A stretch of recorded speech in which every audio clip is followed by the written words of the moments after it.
But anyway, I will record the session, then I get the approval. If they allow me, then I post it on Times.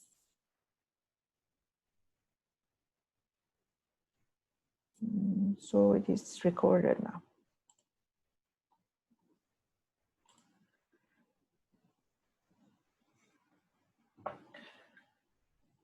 Okay, so based on this given information, we want to analyze the economic situation. We want to know that whether the economy is doing well or the economy is going to expect a kind of recession. So as you can see, the given information, first of all, this is about the 3 months treasury bills, and this column, the second column, is about 10-year treasury bills. So if we want to know that, what is the difference between this column? So we just look that the treasury bills are the same. So it means that it is the same type of the bond. So the only difference is that this one type of bond is short term and another type of the bond is long term. So as you can see, these two columns is talking about the term structure of interest rate.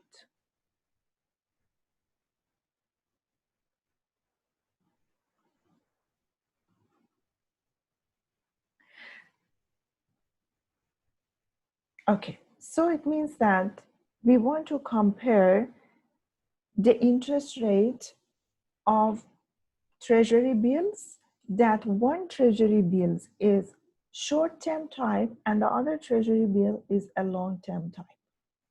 So what do we expect? Normally, what are the theories that we have in term and structure of interest rate? In the term and structure of interest rate, we have expectation theory, we have segmented market theory, and then we have liquidity premium.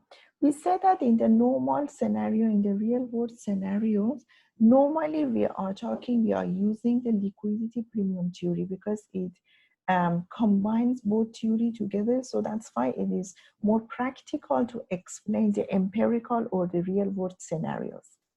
So now let's assume that we want to use the liquidity premium and we want to analyze that whether this difference between the interest rates are making sense or not. So here we are standing at this point of time. So we are standing in January, and we can see that the interest rate of the 3 months treasury bills is 1%, and the interest rate of 10-year treasury bills is 3%. Our expectation about the next month interest rate is this amount for short-term bills. And our expectation about next month's treasury bills for long-term interest rate is this amount. So as you can see, once we are moving here in this direction, so it means that we are moving in a short run. So in a short run, of course, with every month, we are expecting the higher interest rate. So this is our expectation. But at the same time, we have the same expectation once it comes to longer term bills as well. So it means that once we expect an increase in interest rate for short-term bonds, we expect the same thing, increase in interest rate for the long-term bonds as well. But as you can see, the expectation of the interest rate for long-term bonds is higher than the expectation of interest rate for shorter term.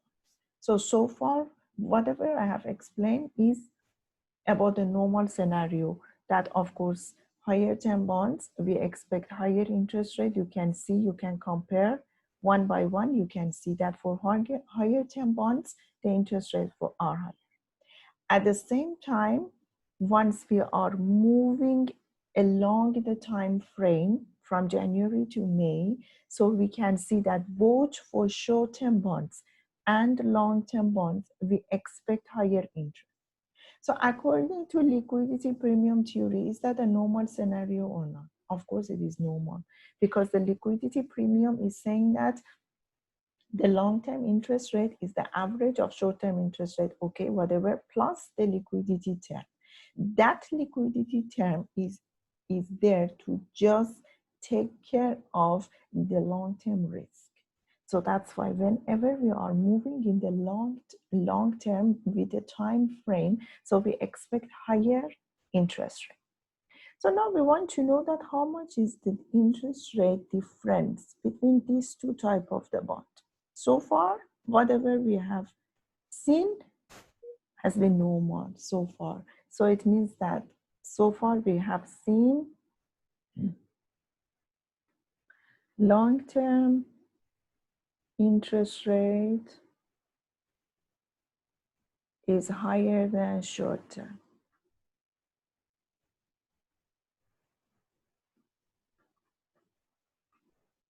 Okay, so that is comparison between these two.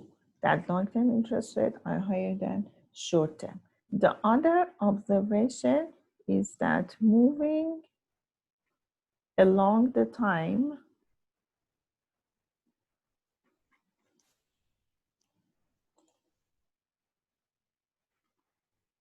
the expected interest rate is rising.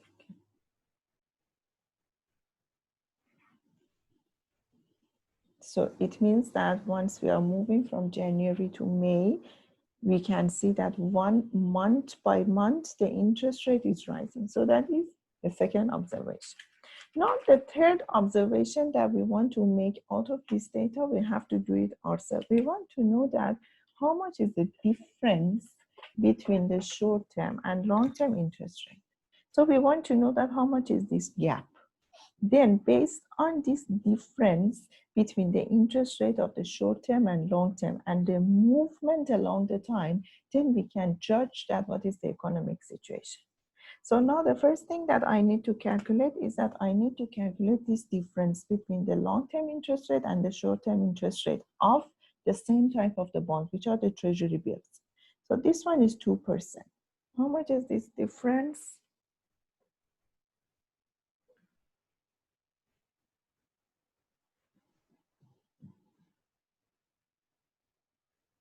3.5 minus 1.05. So it is 2.45.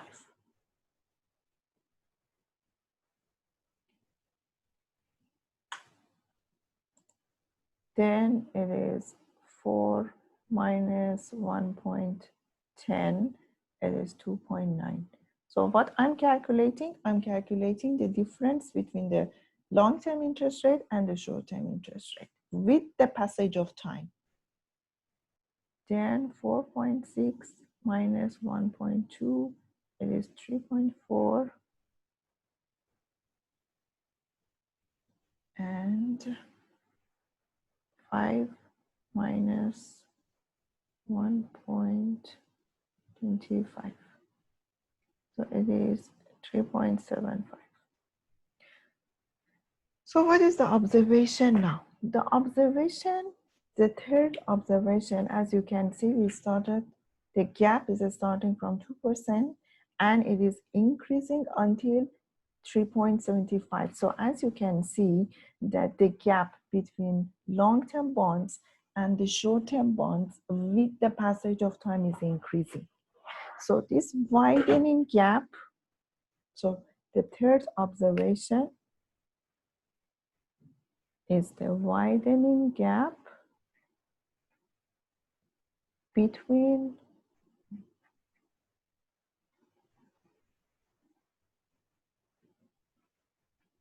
short-term and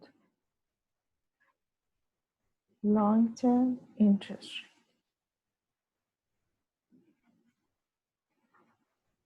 With the passage of time.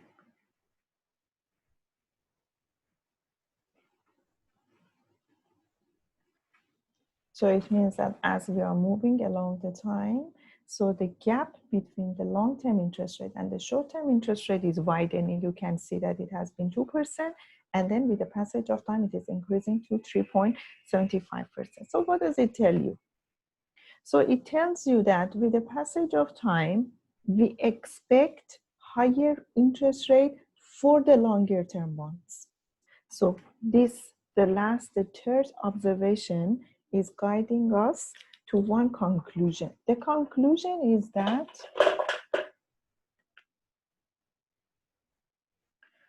for longer term bonds,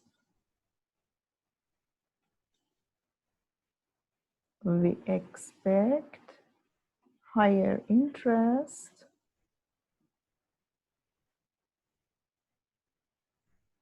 along the time. Along the time is equal to with the passage of time.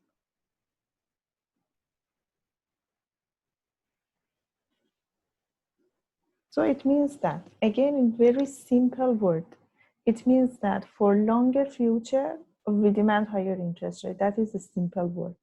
Longer future here, once this gap is widening, so it means that longer future is equal to higher interest rate.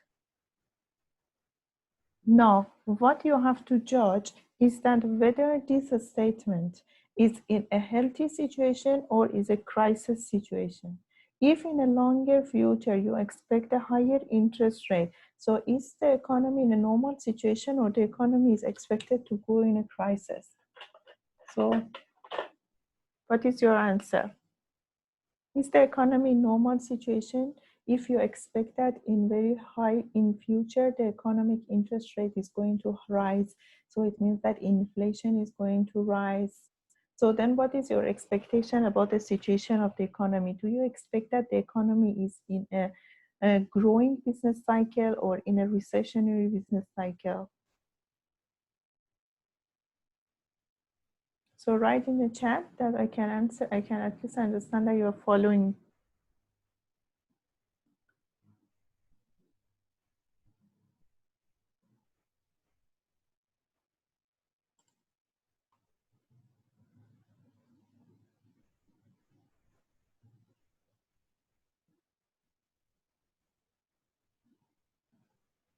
My friends, are you there?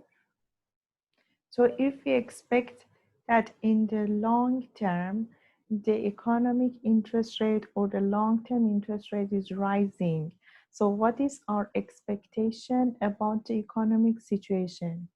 Is the economy going in a growing business cycle, or do we expect that the economy is going in a recessionary business cycle?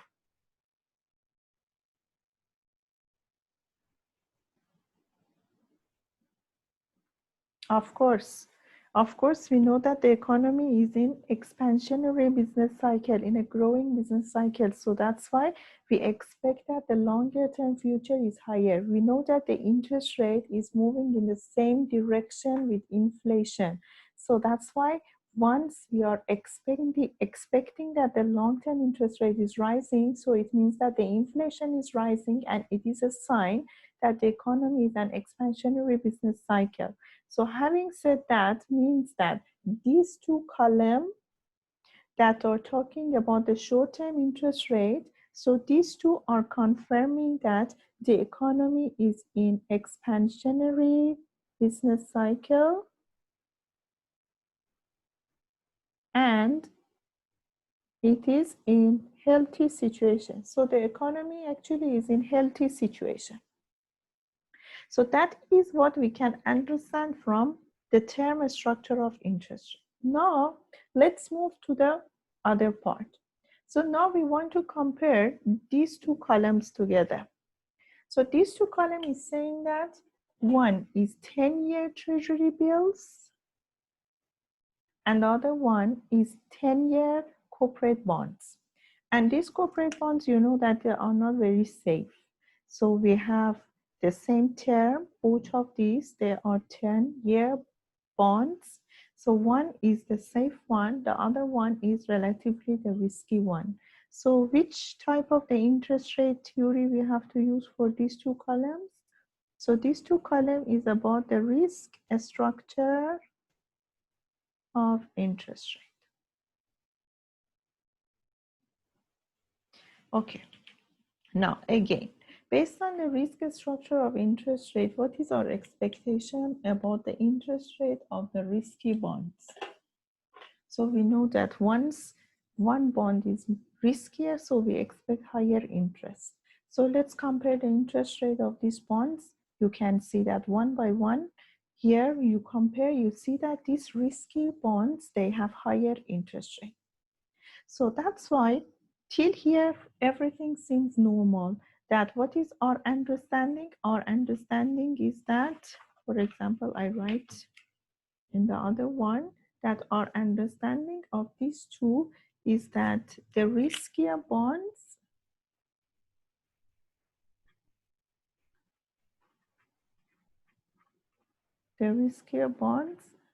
have higher interest rate. Okay. Now we want to know that how much is the gap. And then we want to know that the difference between interest rate of these two type of bond, what is happening with this interest with the passage of time. So it means that we want to know that the gap between risky and less risky bonds with passage of time. So we want to know this gap, okay? So the gap between these two. So again, we calculate the gap.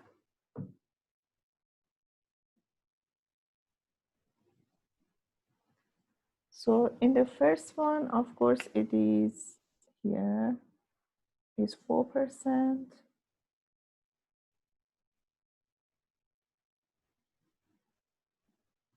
Then it is 3.7%.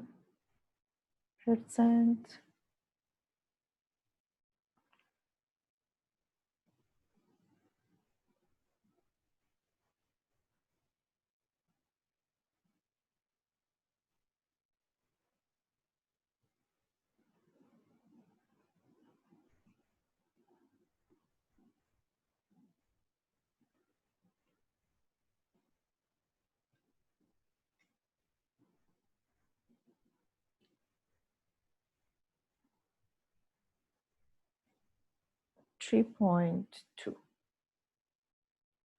So now here, how is the gap moving? This 3.6.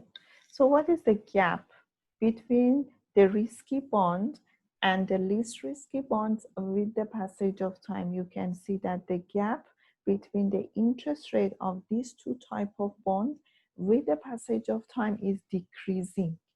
So it means that the gap between the risky bond and the less risky asset with the passage of time is decreasing. So it means that in one scenario, the gap was widening. In this scenario, the second scenario, the gap is decreasing. So now what is this decreasing gap? Is it a sign of the healthy economy, or is it a sign of the, for a kind of economy that is going to be in danger of the crisis? So what is your understanding? If you don't demand for very high interest rate, compare with a safe interest rate in a long future, so what is it? Doesn't it show your trust and your confidence about the about the health situation of the economy? So we agree that for the riskier bonds, we demand higher interest rate, that's for sure. What the gap, specifically the decreasing gap between the risky assets and the less risky asset with the passage of time is decreasing. So it means that the people, they have a very bright expectation about the future of the economy. If people, they feel very unstable about the economy, once they want to go for risky bonds, specifically with the passage of time, they're gonna demand for higher and higher rate of interest. Although it is correct that because of the long-term interest rate, we demand for higher rate, that's for sure, but the decrease between the gap of the risky asset and the less risky asset shows that relatively people are confident that the economy is not going to experience any kind of crisis. So that's why overall we say that even the second, these two comparison between the risk structure of the interest rate is confirming that the economy is in healthy situation.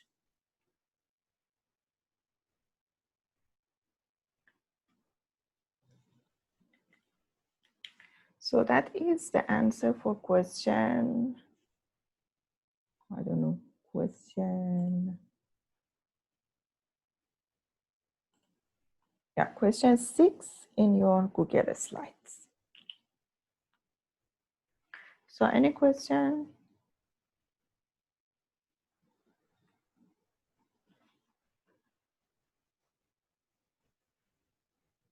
Any question?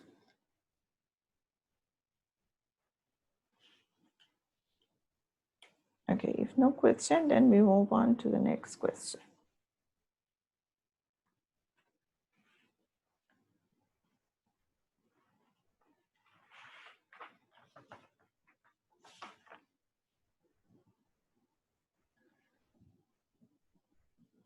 The next question is question 7. Is telling you that the economic condition improve in countries with emerging markets and the cost of borrowing funds there tends to fall. Explain why. First of all, tell me that the cost of borrowing funds, what does it mean? So are you all following? We are in slide number 10.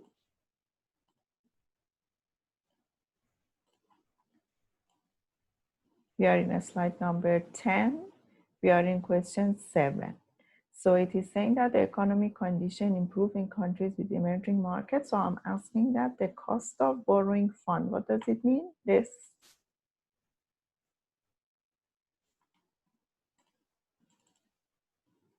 means that it is exactly. So the cost of borrowing fund means interest rate.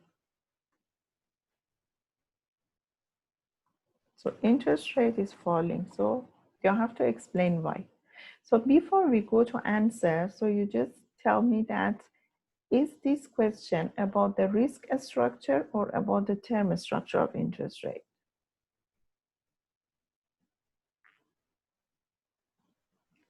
Is the question about risk structure or about the term structure of interest rate? So it is comparing, it is the comparison between one type of countries that are called emerging markets with another type of countries that it is not mentioned here. But definitely it is comparing emerging markets with some other markets. So let's say that we are comparing emerging markets, for example, with the developing markets. You know that emerging markets are those kind of countries that they haven't reached to the developed state, but they have passed the developing situation.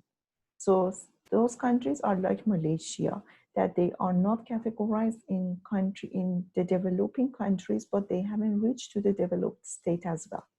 So in these kind of countries, once this kind of question is saying, means that it is giving you a situation that you have to compare two kind of countries together. So since it is comparison between countries, that the situation of the countries are different. So you tell me, is it about the risk structure or the term structure? So surely it's about the risk structure of interest rate.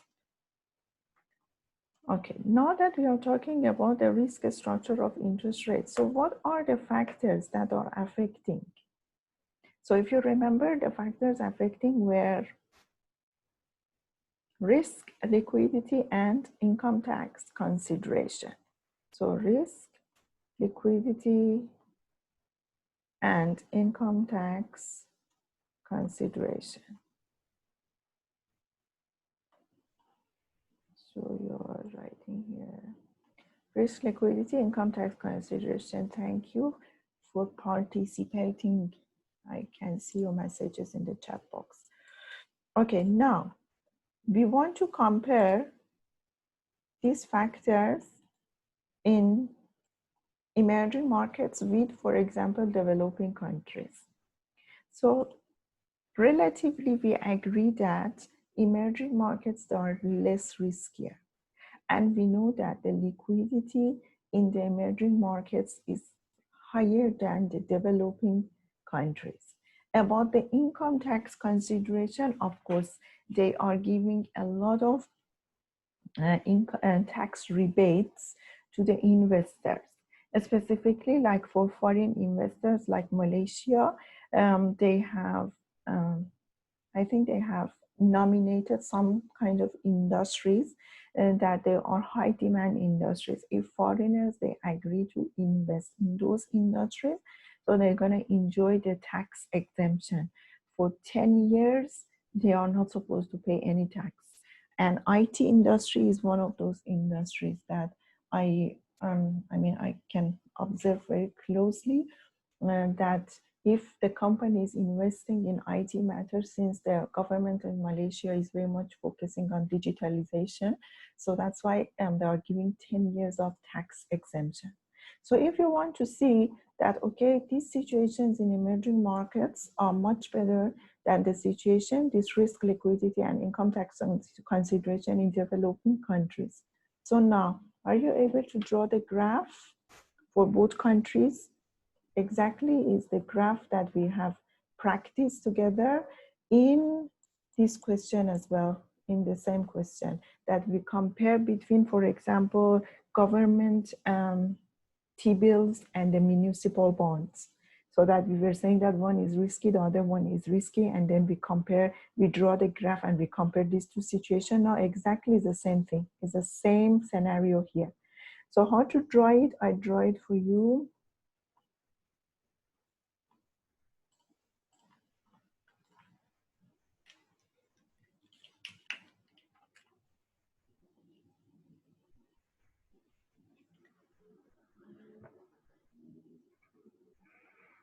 Say that here is emerging markets. So we want to know that why the interest rate tends to fall in these markets, right? And then let's say that we want to compare with developing market, developing countries.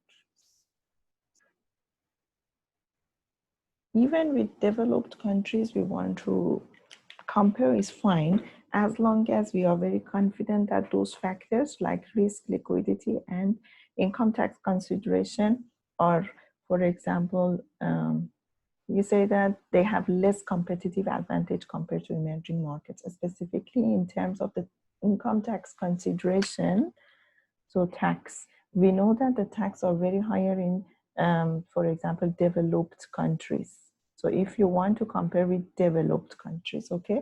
So it means that since the question hasn't told you anything, hasn't mentioned anything, once you want to compare emerging markets, you can pick developing countries and developed countries. If you want to discuss about the developed countries, you can focus on tax, because we know that in developed countries, the tax are very high compared to emerging markets. But anyway, to be on the safe side, I prefer to discuss about the developing countries, because I know that even the risk in developing countries is way higher than the emerging markets. So that's why confidently I can compare the countries together.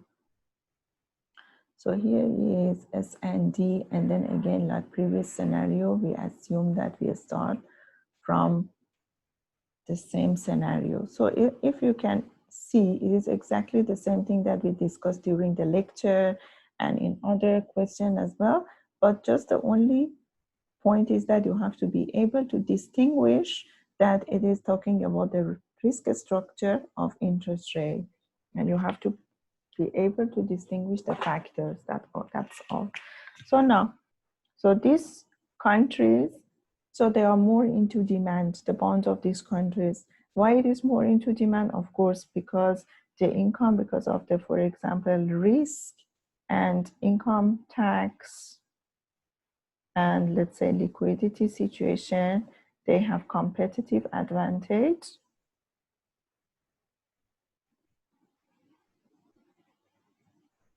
So that's why the demand for the bonds of these markets are increasing. So the demand is increasing. So once the demand of bonds of this market is increasing, so it means that we have outflow of capital from these markets. Outflow of capital, it means that the demand for these markets will be less, and then they will bring the money to this market, to emerging markets. So what will happen here, that the price is increasing, and what will happen to interest rate? So it means that the bond price of bond in emerging market is increasing, and therefore the interest rate tend to decrease. That's all. So this is the answer of question 7.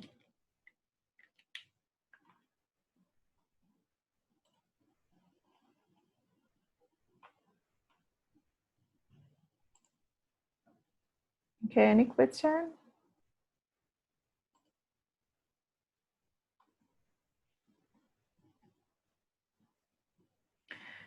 It depends of the developed country situation. It depends. For example, in many scenarios, yes. Can you show again the answer? Yeah, I can show. The answer is available in your slide. Risk structure of interest rate, and even in the videos that I've posted in times. But if you want to see it again here, yeah, it is. Yeah. So in the question that you asked, that is it the case about the developed countries? It depends. For example, if you are asking about the real world scenario, I cannot say 100% because we have to consider another factors as well, that we are talking about these 3 factors. So if we want to talk about the income tax, definitely I can say that emerging markets, they have comparative advantage compared to developed markets. That's for sure, because I have investigated about the income tax of many developed countries, and they are much higher than, for example, countries like Malaysia. That's for sure. But if you want to talk about, for example, the risk or the liquidity, that is something that we have to, if we want to make this kind of conclusion, we have to make sure that the liquidity, for example, of the emerging markets is 100% higher than the developed markets. So that's why if you are asking about the real world scenario, I cannot 100% answer you. We have to investigate that. Maybe for some countries, for example, the liquidity of their assets is less in developed markets. For example, about the Danish economy, the liquidity of the assets is less. But if that's why, for example, yes, again, in that scenario, emerging markets are preferable to the developed markets. But if we want to talk about Japan, for example, Japan or New York stock market, of course, the liquidity is very high. So that's why, to be on the safe side, normally once I want to compare emerging markets, I prefer to compare with developed countries, because developing countries, because for the developed countries, in most of the scenarios, I cannot 100% say confidently that these 3 options, they have competitive advantage compared to developed countries. So I hope that I answer your question.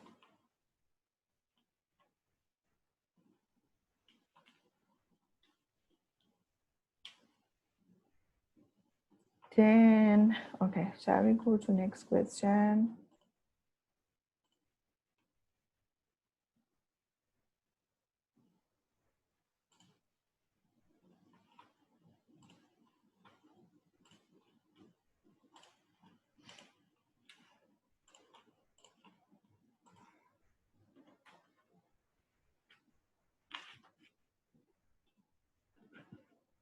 Oh, next question, I think I better share my screen with you.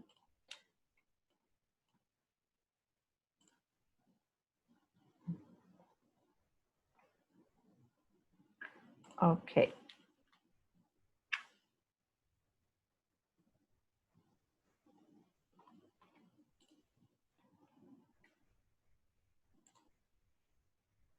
So part of an article is given to you, And then it has asked you that what is likely to happen to the shape of the yield curve as a result of this report, and which term structure of interest rate theory best explain the above. So I give you like 1 minute, quickly you read the article.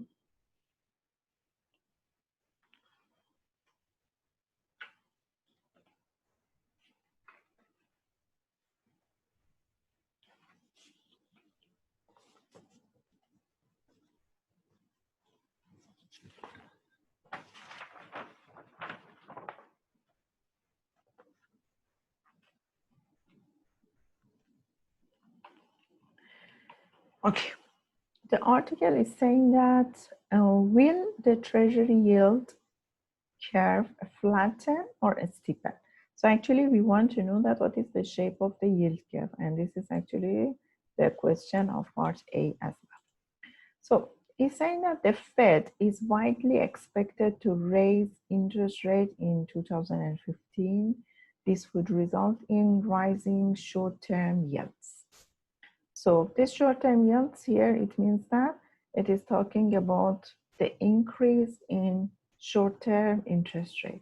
So it means that this part, rising short-term yields, is saying that the short-term interest rate is rising.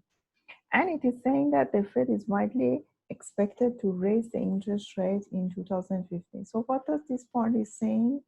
This part is also saying that the expected long-term interest rate is rising as well. So it means that overall the first sentence is saying that maybe we expect that both short-term and long-term interest rate to rise.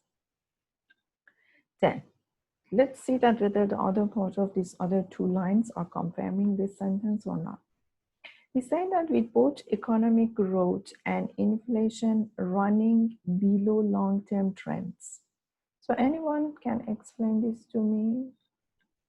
Both economic growth and inflation running below long-term trends. Okay, these long-term trends, below long-term trends, you have studied in your modules, but we just mention it with different names. Do you know what is it? So once it is saying that the economy is below the long-term trend. So this long-term trend is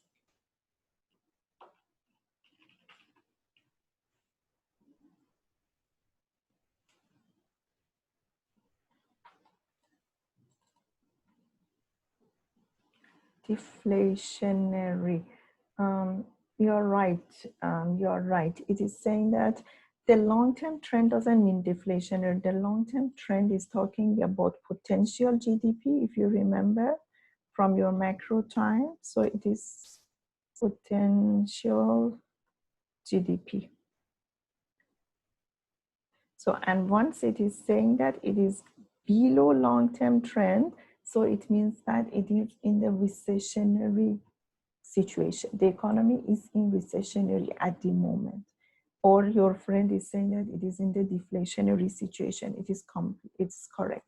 So it means that it is saying that this whole sentence is saying that the economy is in deflationary situation, or you can say that relatively is in a recessionary situation. Then it is saying that long-term treasury yields are unlikely to rise as much as short-term rates. So what does this say? Long-term treasury yields are unlikely to rise as much as short-term rates. So if I want to summarize this, what should I write? So I write that the short-term interest rate is rising, okay? The long-term interest rate is rising too, but the long-term interest rate is rising less than short-term interest rate, okay?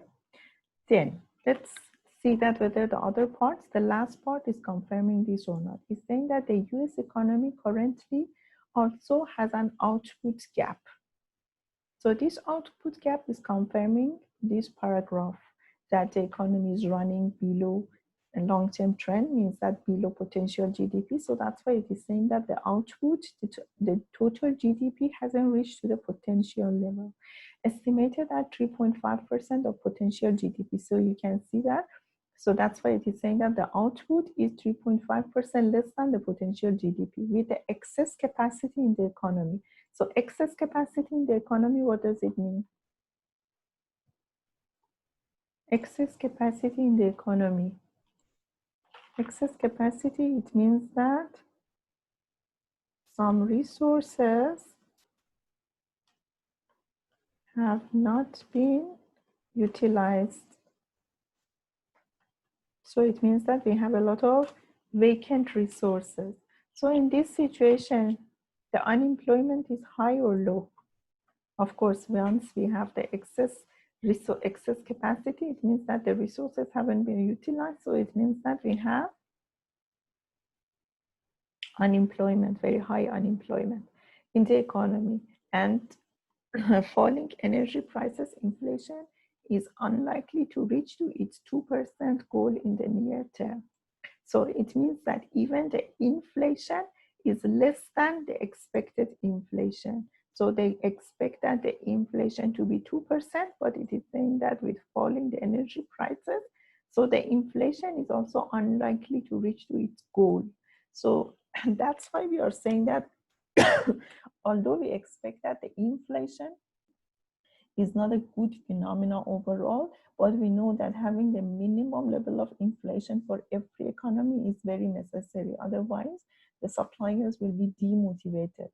And that's why the governments or the economics, they have to make sure that they have the minimum level of inflation. Otherwise, they go to the deflationary spirals, like the situation that the Japan was trapped for many years, that whatever they were doing, they couldn't increase their inflation. So now the scenario is exactly saying the same thing. It's saying that with the current situation, we don't expect to come out of this deflationary situation because we don't expect that the economy is coming out of the recession for now. So now, overall, we want to summarize this whole thing. So how to summarize and then how to draw the yield curve. Let's see if I can select out.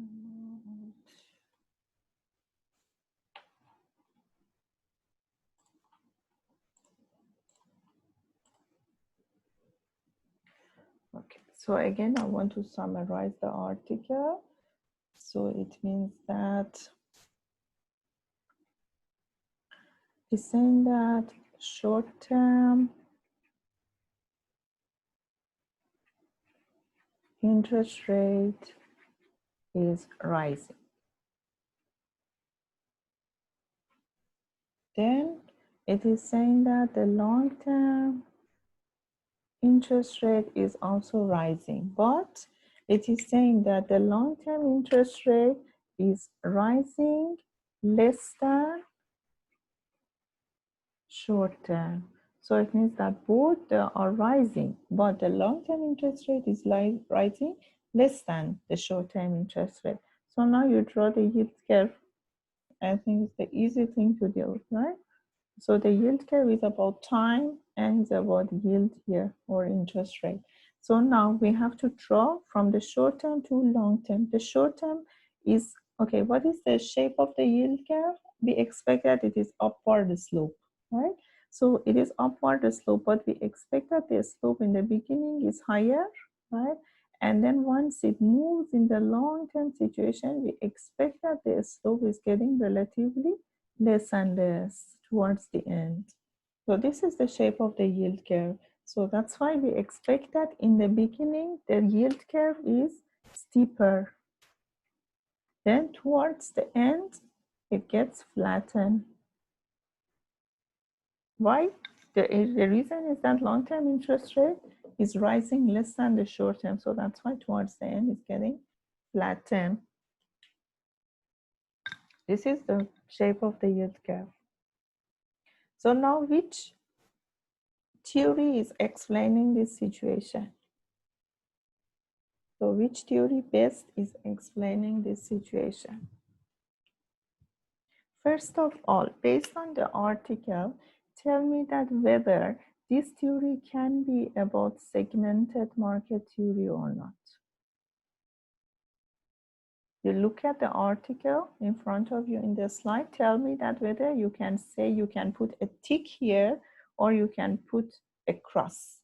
So based on the article, can we say that this article is referring to segmented market theory?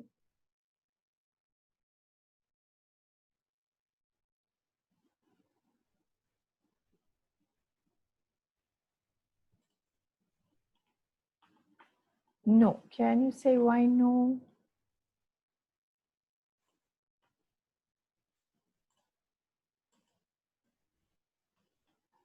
Yeah, your answer for no is correct. But why it is saying no?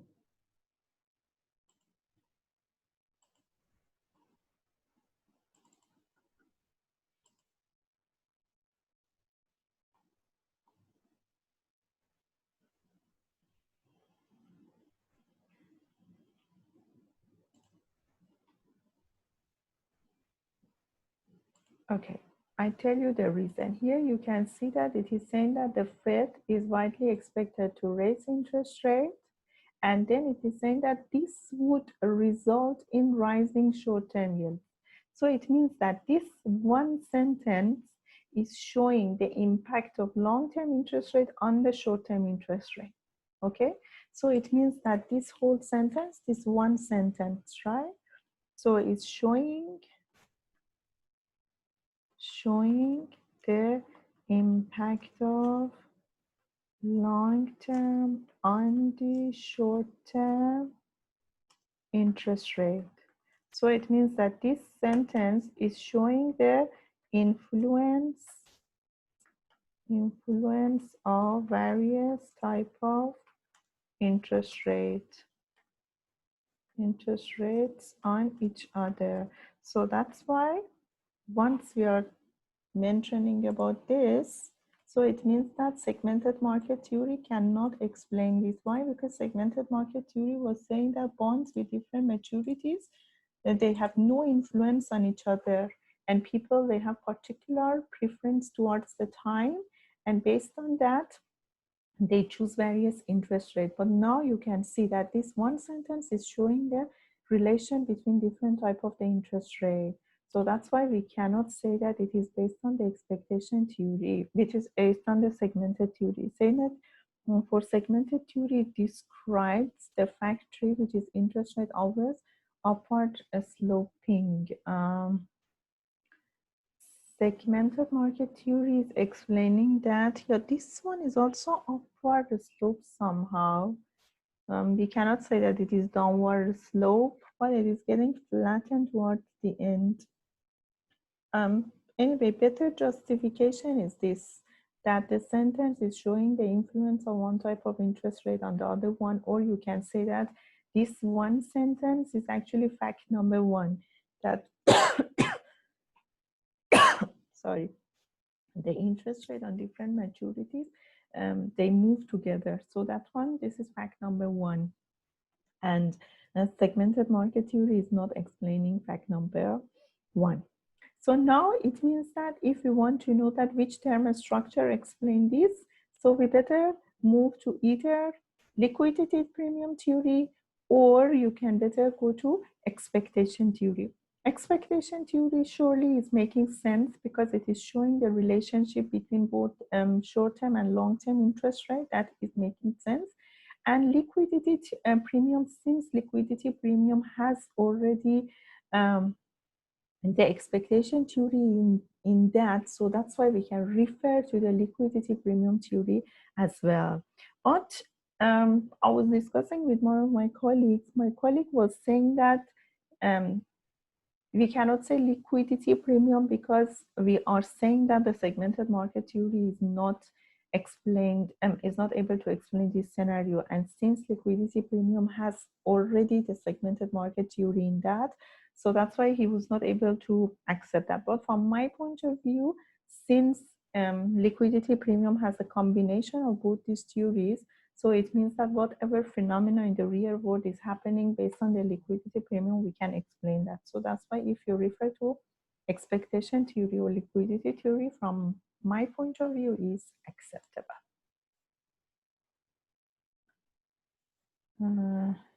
Many of you wrote something for me.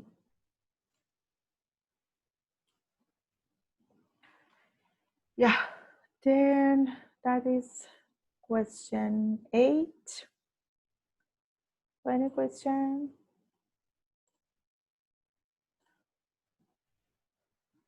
And we go for some practice more question. Practice more question, normally I don't answer in my classes because it is for you to practice more.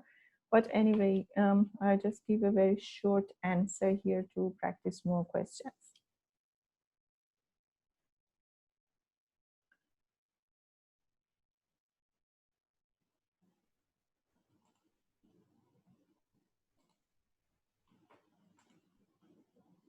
So we are practice more question 1 and 2.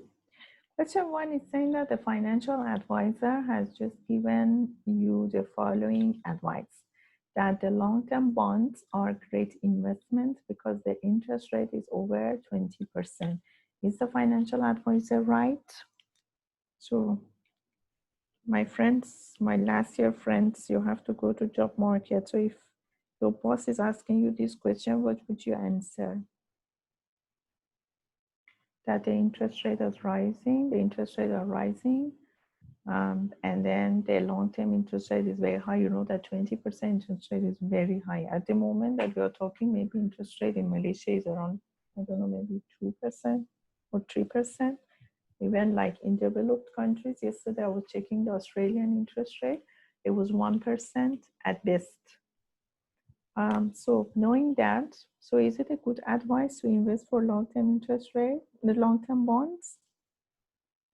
The answer is that, let me check your answers. It's saying that yes, and one of you is saying that no. Once you go for long-term bonds, let's say that, for example, you want to go for 20-year bond, right? If you intend to keep your bond, it's very risky. You need to consider inflation. It's very risky. Yeah, exactly. That's the point, that it is very risky.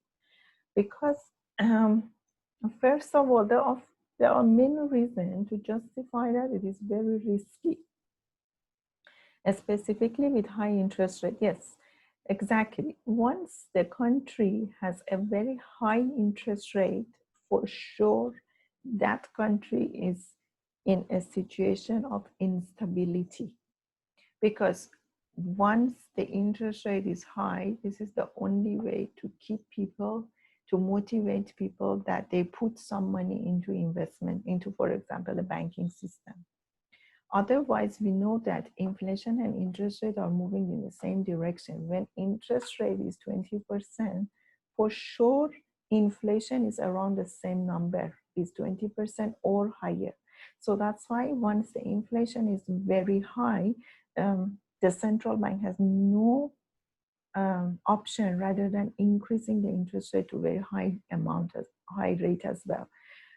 We know that it doesn't make sense for example, business people that they want to borrow they want to invest. So that's why once the interest rate is 20%, the amount of the investment is going to decrease drastically.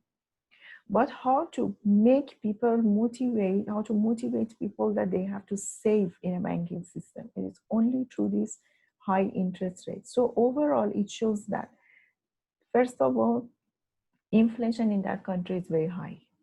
So that's why this country overall is in a very risky situation. You put that aside, normally the long-term interest rates are very risky investments, because you can never predict that what will happen in the future of the economy. Specifically in the long term, a lot of factors may happen. So let's say that if you want, for example, you want to go for 10-year or 20-year bond, and then after 2-3 years you need your money. Okay, so it means that after a few years you need to sell your bond.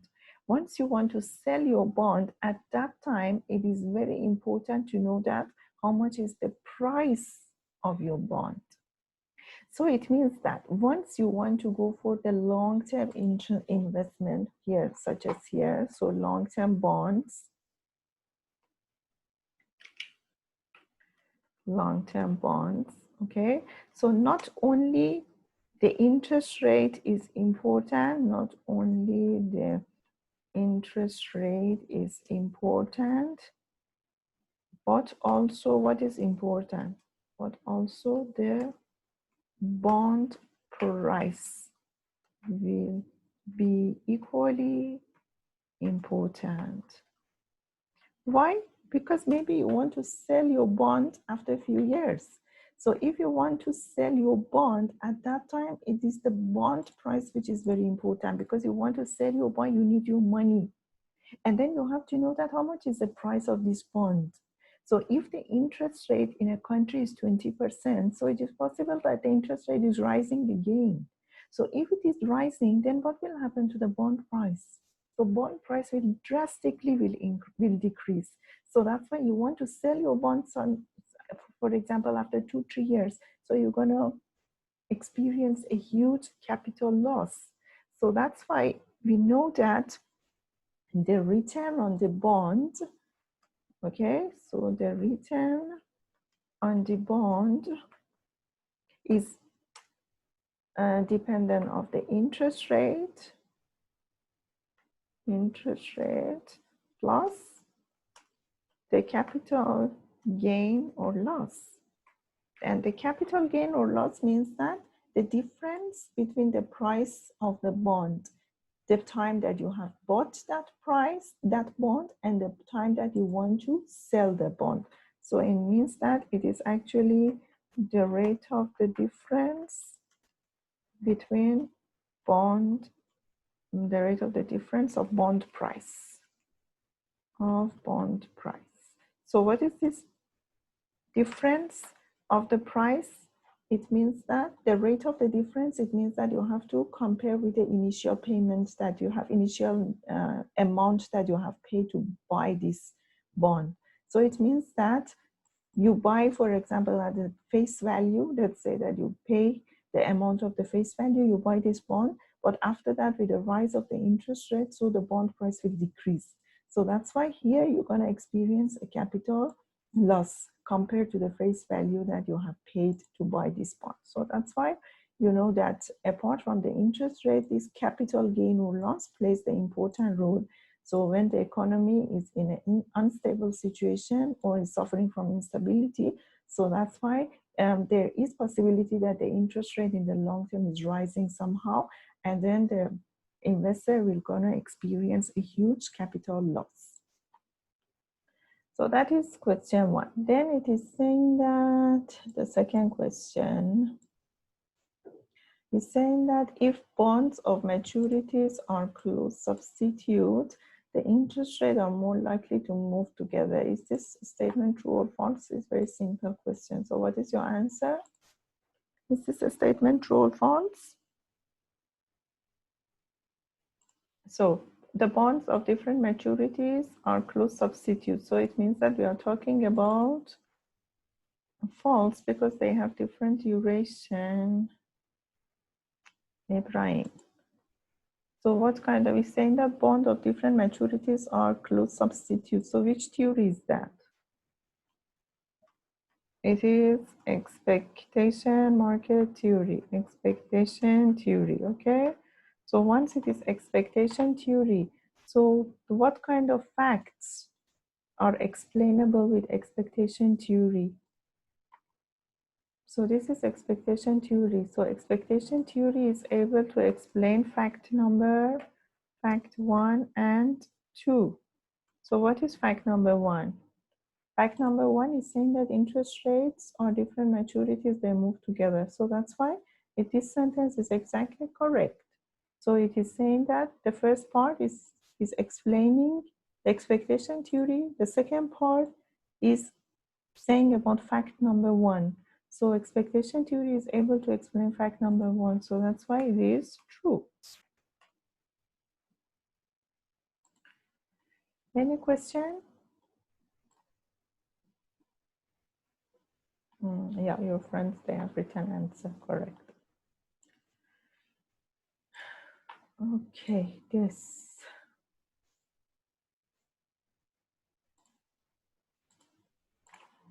It's saying that in the fall of 2008, AIG, the largest insurance company in the world at the time, was at a risk of defaulting due to severity of global financial crisis.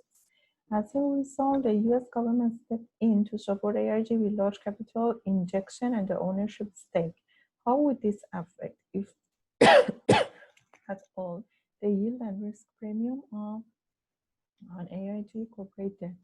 Okay, again, very simple question that you have to be able to analyze whether is that risk factor or is that risk structure or term structure.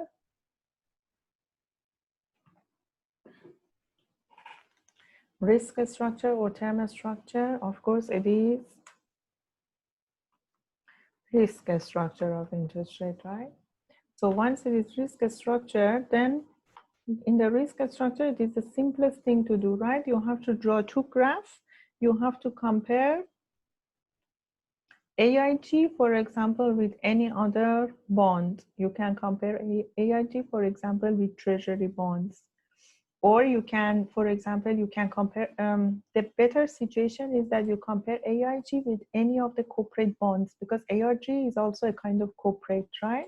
So it means that you compare AIG with any corporate bonds. Okay, so again, the graphs are very similar to the graph that we practiced just now, and then you can draw the scenario of before and after the crisis. That, for example, after the crisis, what happened that the government has stepped in. Once the government is stepping in, so it means that in capital injection or the ownership stake, so it means that the government is buying some of the share of this company. Once the government is buying the share of this company, it means that it is a full insurance for this company that they cannot default. They won't default. So once it's a sign that they won't default, it means that the demand for the AIG bond is going to increase. And the increasing demand, it means that the yield of this company is going to increase. But if the government wouldn't step in, the yield of this company would increase because the people, they won't demand for these bonds anymore. Okay, so the deal to motivate the people, this company was supposed to give a very high yield to motivate the people. But once the government has stepped in, so it means that the government is giving a kind of assurance to the people, and then it is considered a kind of safe bond. It's going to play exactly the role of the treasury bills. So it means that the scenario exactly will be like comparing the treasury bills with corporate bonds. So exactly, it's the same thing. So any question, you draw the graph yourself. It is available in your slide, and just now we draw for the other question as well. So any question?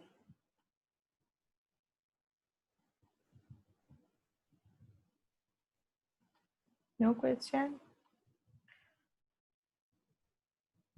So don't feel shy. If you have any question, please.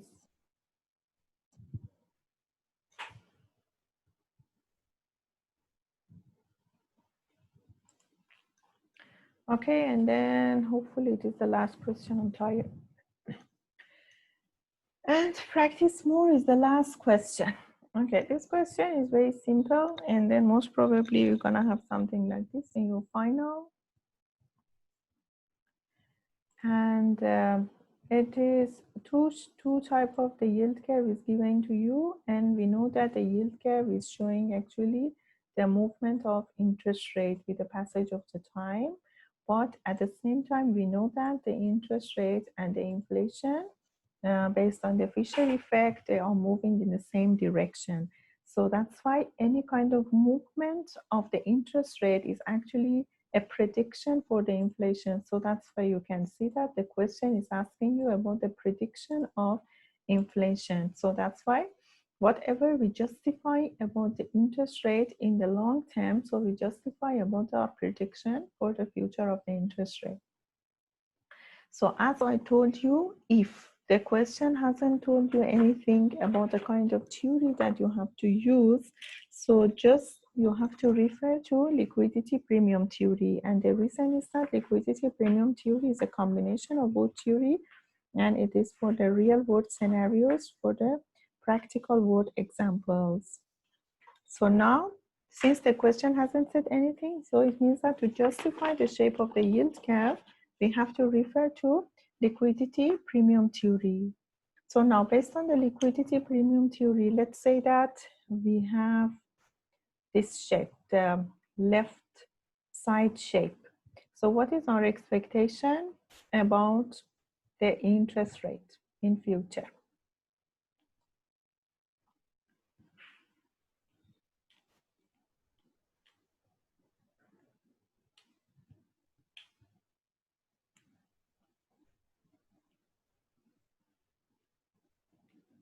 Okay, Ibrahim is saying that, can you go to practice question 2, why it is true as the bonds have different maturities? Ibrahim, bonds can have different maturities, right? Expectation theory or all whenever we are talking about the term structure of interest rate, we are referring to the bonds with different maturities, right? So as long as we are in the term structure, actually all bonds with different maturities, they have all bonds, they have different maturities. So that is actually the assumption of the term structure of interest rate. Okay, now if one bond with one maturity is able to affect the bond of other maturity, then it is expectation theory. And that's why we call that they are substitute. It means that easily you can move between bonds with different maturities. So did I answer your question or not?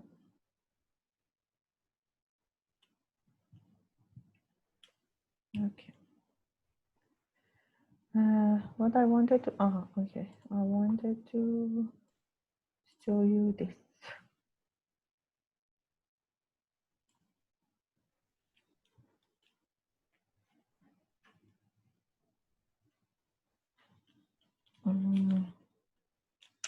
I wanted to draw, for example, this yield curve.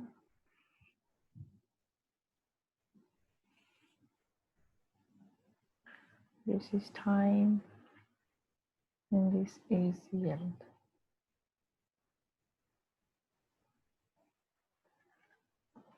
Okay.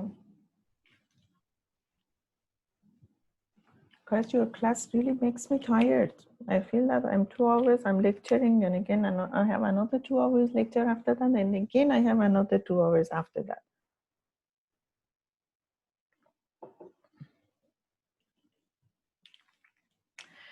Okay, so we have to, once we want to explain about our prediction of the interest rate, so we have to explain it in 2 parts. So the first part is the downward slope.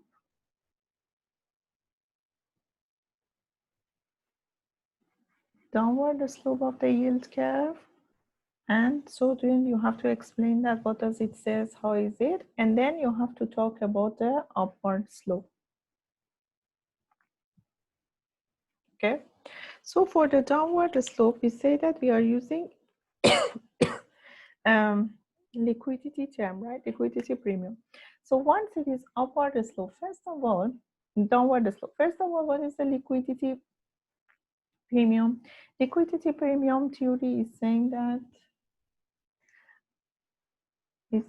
the long-term interest rate is actually the average of short terms plus liquidity term. Okay, we know that this liquidity term is always positive, right? So this is always positive.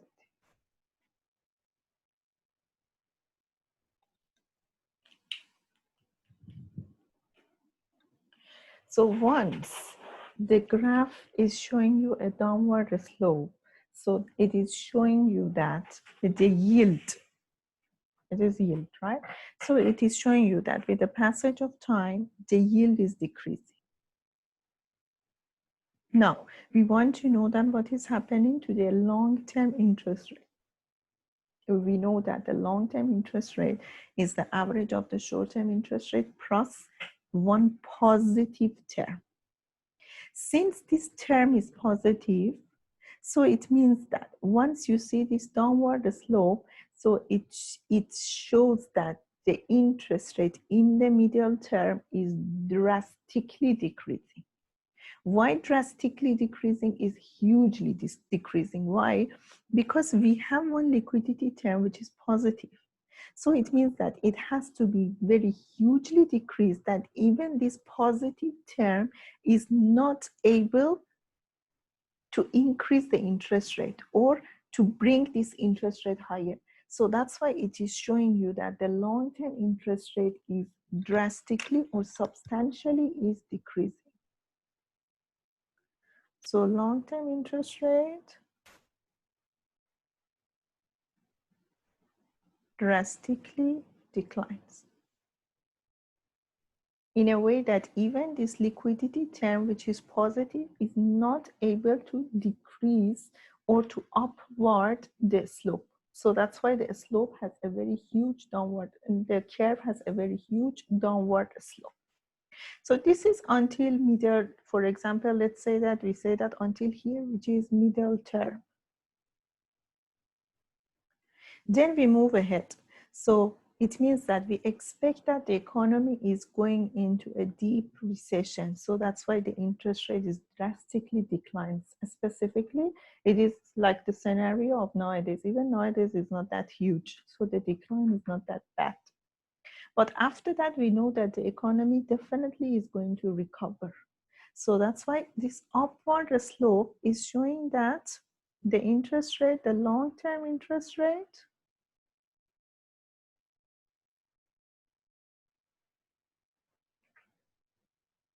is increasing, and then it is increasing again very drastically because you don't see, I don't know whether I draw the curve. If the curve, for example, is like this, very a small increase, then we say that the interest rate is almost flat. So it means that the long-term interest rate is remaining the same because this increase is only because of the liquidity term.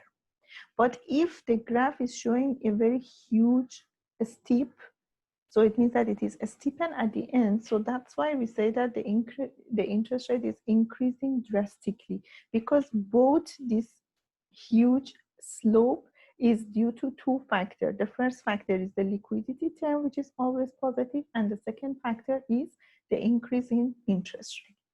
So that's why the overall or expectation about this economy is that in the middle term, the economy is going to go into the recession. So that's why the long term, the middle term interest rate is expected to decline.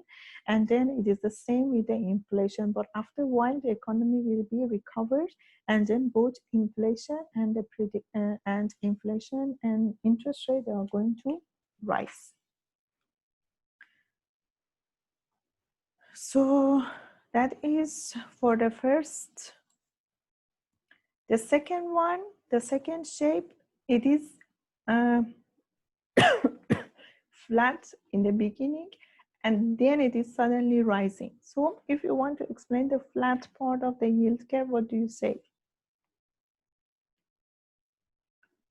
So if you want to talk about the flat part of the yield curve, so what do you say about this? Is important, flat part of interest rate. What do you say about the long-term interest rate?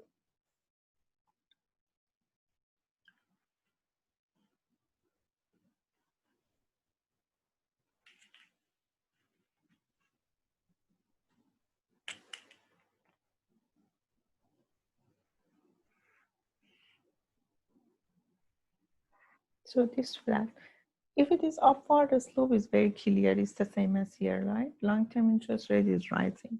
But how about the flat part? If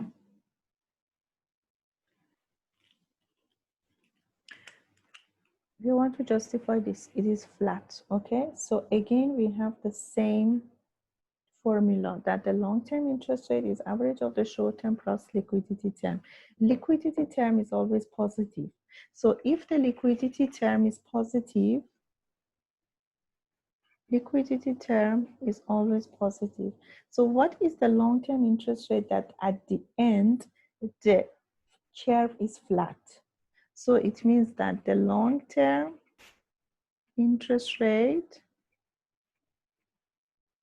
is declining is declining, you say that is slowly, maybe declining, it's a slowly declining. So it means that it is not a sharp decrease. It is, you can say that it's a slight decrease in interest rate. Why a slight decrease? Because it should be a kind of decrease that this positive liquidity premium is offsetting it. So that's why it remains flat, right?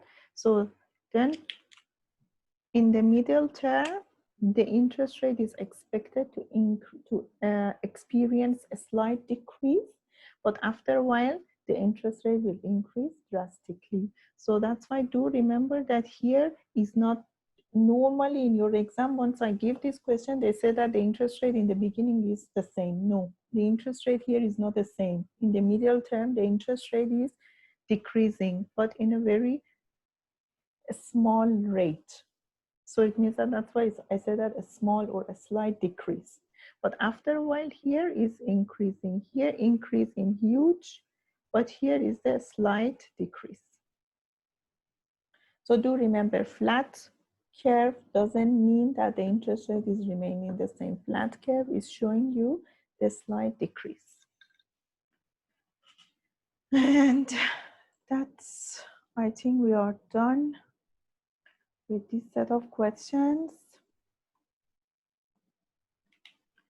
And we are done with topic 3. So any question? My friends, any question?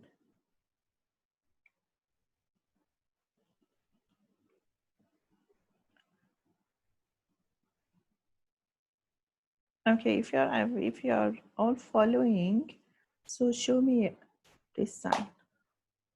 Go to reaction and please press this about individual assignment. Individual assignment. Okay, when is your individual assignment? So if you're all following, go to your reaction and show this sign. 2,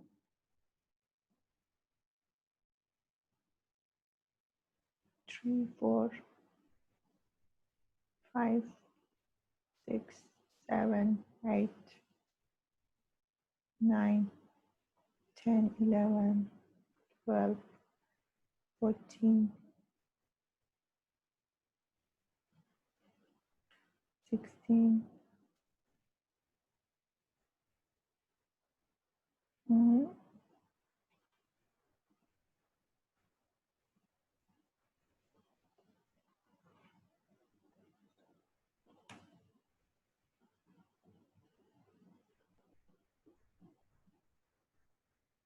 Okay, so thank you so much. Many of you didn't react. Bakhtiar, are you there? Bakhtiar. Yes. Oh, okay, so why didn't you show me your sign? I don't know how to react. Go to reaction. Toolbar down there. Go to reaction. Did you find? Oh, okay, good. So Izzuddin, yeah. Steve. Okay. Okay. So it means that relatively you are following. Okay, now that you are following, I go to brief you on the assignment.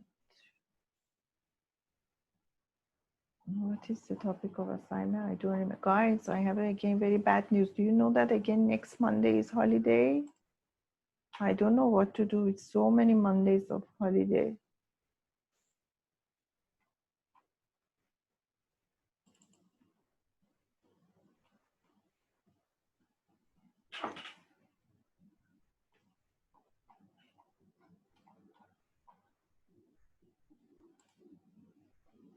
Yeah, again, public holiday. I don't know. I received email from HR. I can share the email with you.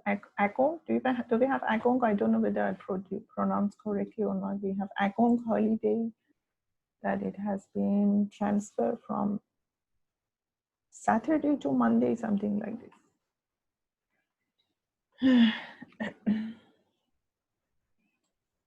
Okay, about the assignment. I have to remember to put the Turnitin link for you.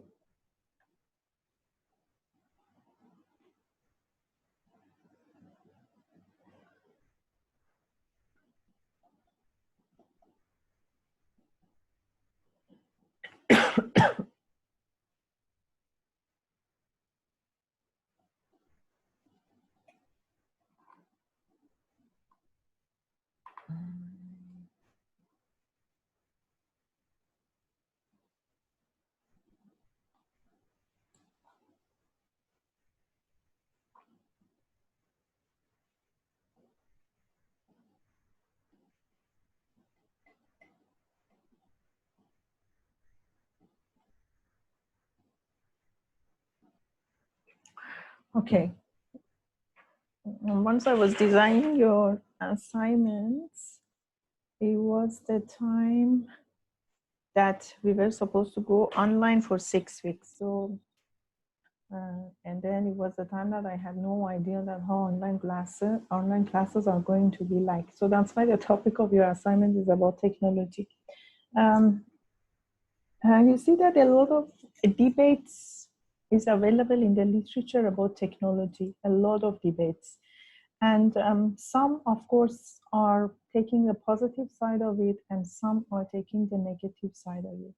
And specifically on the environment.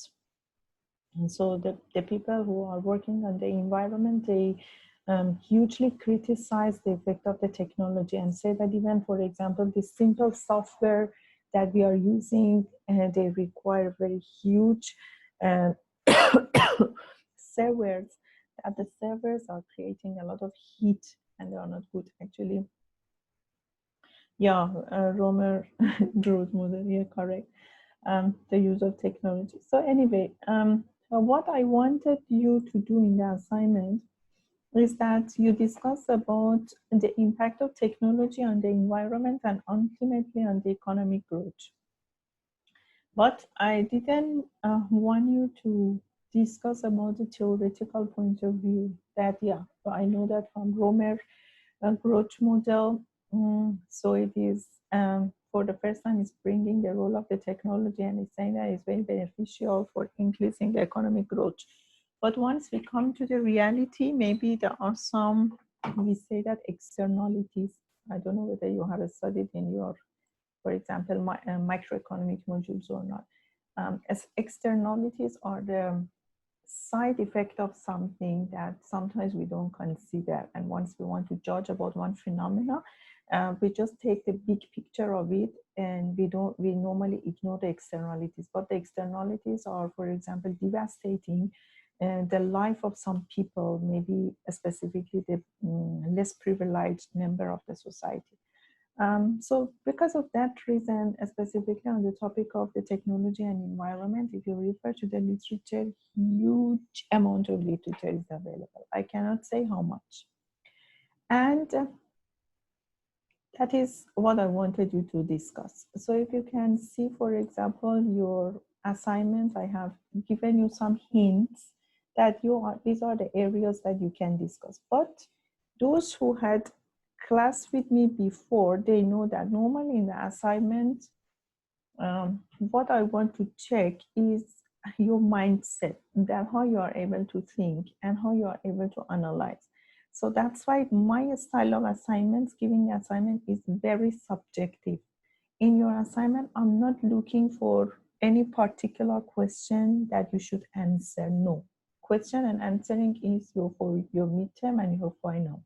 So it is kind of your analytical skills, that if I give you one phenomena, how you are able to take that phenomena, whether you are able to take the positive side or negative side of it. The same, for example, goes with day-to-day life. Let's say online learning. So many are criticizing hugely, many are embracing it. So it is, and then I'm not saying that whether who is wrong or who is right, there is no such a thing. And then the same goes with the research. Once we want to do any research, we don't have the concept of right or wrong. Just is that how you are able to articulate your opinion, how you are able to show it.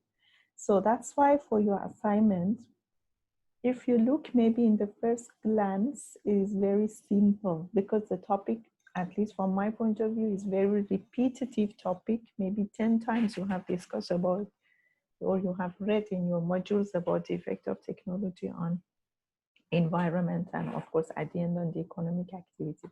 But maybe also if you want to see from the negative side, maybe even the negative aspect of the economic and technology on environment maybe is creating some more job opportunities because some other people, they have to come in the job market to offset the negative effect. So maybe one negative phenomenon can turn to be positive, and then there will be a lot of people who are working on the other technologies that they can improve the environment. So all depends on your ability to articulate your arguments, to write your arguments. But again, what I want is that I don't want you to write very long stories for me. It should be very, very brief, direct to the point. So if you are able to give a very good, for example, topic, of course, you motivate me that I read your assignment first. And since it is very subjective, normally I compare students and then my marking is based on the comparison. For example, sometimes first of all, I look at all the topics, that which topic absorb my attention, that, okay, I want to read about this. And then I pick the assignment one by one, I go through, then I look at the analysis, that how you have analyzed, how you have articulate. And then of course, I know that you get your opinion from different papers, from various reading that you do.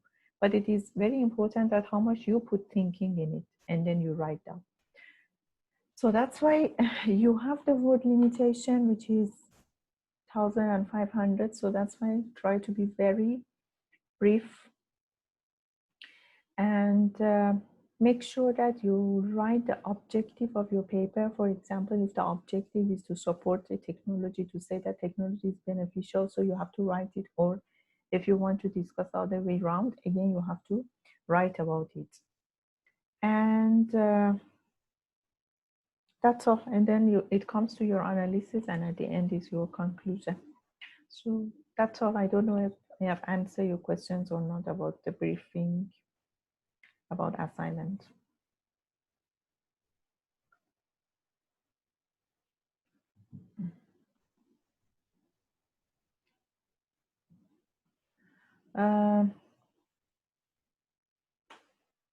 Midterm. See, again, it requires another session that I go through one by one. But if you want, you can, maybe you can set a consultation and show your answers. And I tell you where you have gone wrong. But overall, your midterm result was very good. I was happy.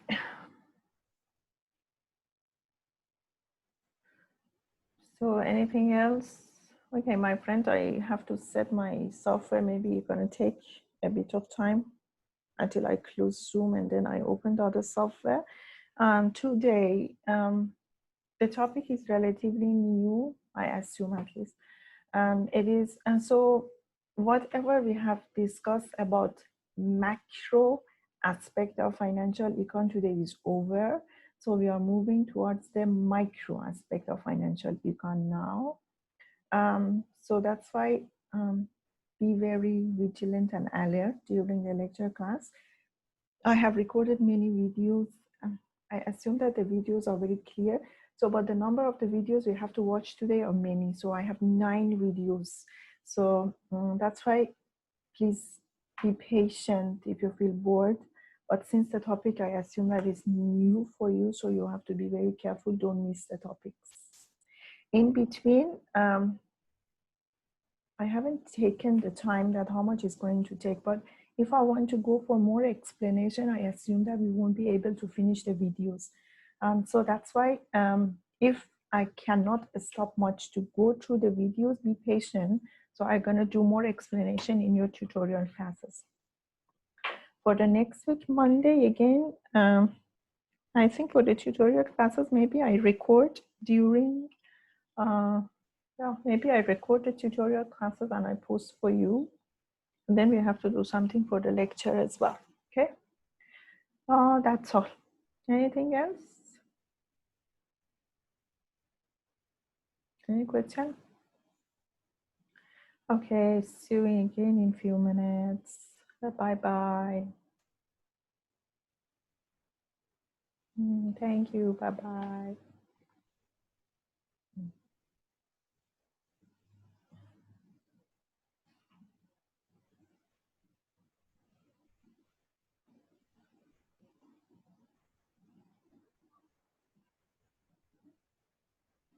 Ibrahim, it isn't times.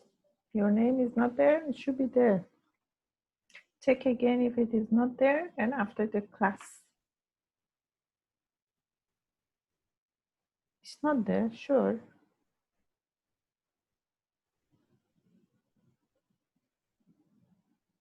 What is yours too? Okay, let me check. Ibrahim, let me set my OBS now, the software. Then after the lecture, again, I have another class. Then in the afternoon, maybe, okay? So I set one Zoom session, I share my screen with you. And then we search, okay? It's not there. Okay, I search, again, I search for Ibrahim Mohammed. Let me check your full name.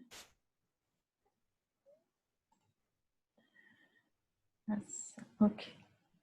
Okay, no, I don't have time to search for that, okay, after the class, after next 2 class.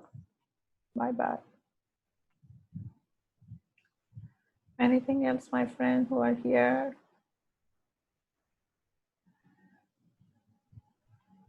Miss, Yeah. later is at YouTube live, right? Yeah. I posted the link on time. Okay, thank you. Okay.